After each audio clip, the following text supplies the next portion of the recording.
You know, I love painting projects, especially when the right tool makes my project go so much faster and easier. And take a look at this. This is the Wooster 9-inch Sherlock roller.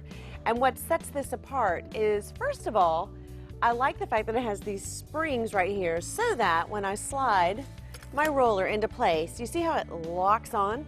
That prevents the roller from walking off of the handle, which it so often does when you're in the middle of your painting project.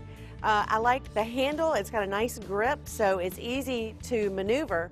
But I have to say, the biggest thing that I like about this is that it makes cleanup easier. How, you ask? Well, let me show you. Instead of having to grip the roller and slide it off, all you have to do, and of course it might be a little easier with the weight of the paint on this, but since this is dry, look, I have a bucket right here where I would want to dispose of it.